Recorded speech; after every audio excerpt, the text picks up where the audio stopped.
Anxiety. It friggin' sucks. I'm more than positive that I'm not the only person in the world that gets anxious over dumb situations. Or at least I hope I'm not. We all have that voice in the back of our heads that is afraid of getting our order wrong at any food establishment.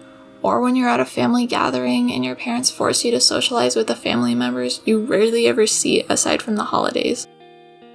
So, how have things been lately? They probably think you're an idiot for even attempting this conversation. You don't even know them. Who even are you? Who am I? People probably find me weird. Why am I talking to myself? Oh, hey, sorry, how have you been? Oh, I've been pretty dandy, thank you for asking. So I actually almost fell out of the car the other day. I consider myself to have been an anxious being since probably the start of middle school. That's where all the magical disasters happen in my little life there. But considering my anxieties constantly getting the best of me, I thought, hey, why not get a video out of it and probably cause more along the line? So here we are doing just that. Ordering food in public. I know I mentioned earlier about most people getting anxious when it's their turn to order their food in certain situations. Some people are afraid of messing up their order. Others don't want to bother the employee for messing up their order, so they'd eat the hamburger even though they ordered a salad because they're vegetarian. Some people are anxious because they are forced to socialize. You get the gist of it here. However, I have come to the conclusion that I am all of these things combined and more. Ooh. I'm a pathetic human being. There was this one time where me and my family went out for lunch at one of the casinos we usually went to because it had this decent-sized food court in the basic center of the building. We decided to get Panda Express since it was one of the only places there that everyone could semi-agree was edible. I was caught off guard when the sweet lady behind the counter asked if I was ready to order, and I went into full-blown survival panic mode. I knew exactly what I was getting too, like, come on, pass me, what's the issue here? You're holding up the line. I ended up crying and had my dad order my orange chicken and rice for me. Club Penguin Pizza Game. I forgot what the actual name of the minigame was called because I haven't played Club Penguin in a hot minute. But all I morbidly remember was that you had to take people's orders and make pizza. Tell me why after like round 2 it feels like I'm on American Ninja Warrior. My pink penguin flipping pizza dough with all 4 of her limbs as people grow impatient with their 2-topping pizza orders. She throws each pepperoni slice on top while shredding the mozzarella cheese all at the same time.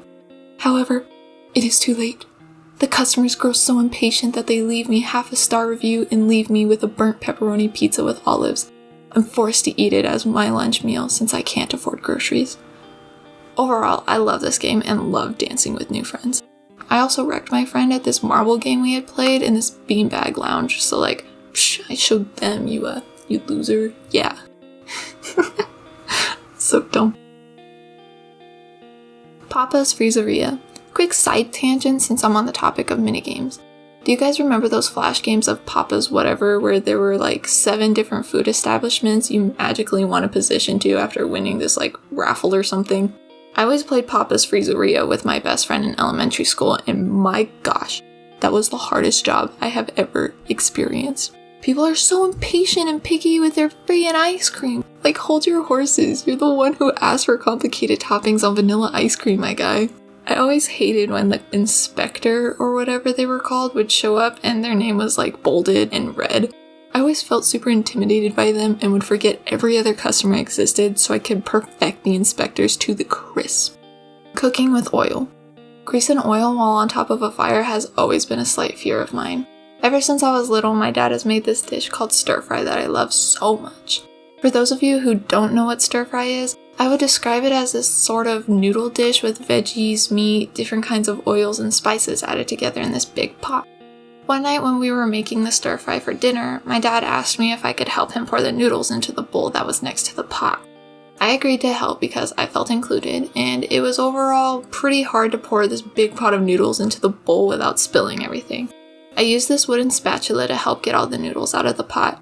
When it happened, I scraped the remaining noodles from the pot when a spark of oil decided I was going to have a bad night.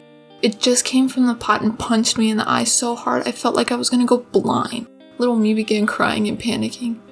Is this what it feels like to be a blind person? Am I going to have to use a cane when I want to go places?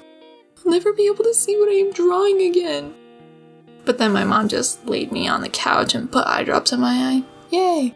Which brings me to my next topic, eye drops. Okay, people, please tell me in the comments below that I can't be the only person who is terrified of eye drops. Like, anytime my eye begins to burn or remotely hurt, I prefer to suffer than take a literal 3 seconds to put a small drop of medicine in my eye to instantly make me feel better. Nope, not doing it. I'm also scared of that one machine at the eye doctor where you have to stare at the hot air balloon as you wait for air to shoot you into your eye. I always hit my head because I jump so hard and have to go through it again. Crowded places. Okay, so this one isn't terribly unbearable. My anxiety only triggers with this one when I can't really move in the crowd. Fun fact about me, I am extremely claustrophobic. I always hated school assemblies mainly because of the crowds going into the gym and leaving when it's over. It'll be all hype circles and teachers being taped to the wall, which at one assembly we had to write our names on these tortillas and try to throw them in trash cans to like win money or something. I don't know, it was weird. Anyway, when all the hype is over, all the students are to leave the gym at the same time. Once that music ends, I began to panic. I always tried to get to the top of the bleachers with my few friends so we could avoid this problem, but sometimes even the smallest tasks are inevitable.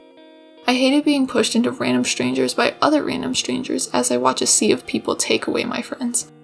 Speaking of being claustrophobic, there was this one time where I went to my best friend's house with our group of guy friends and her little brother. We went over to these tunnels at the outer end of her community.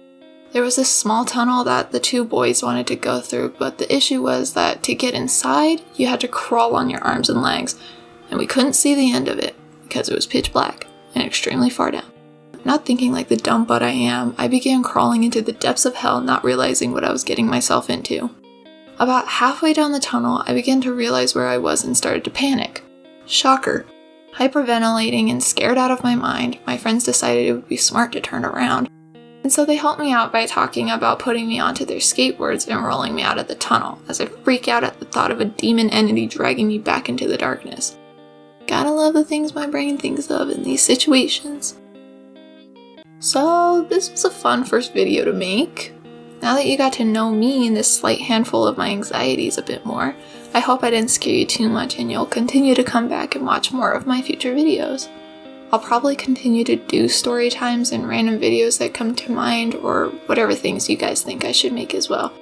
I would love to hear your suggestions.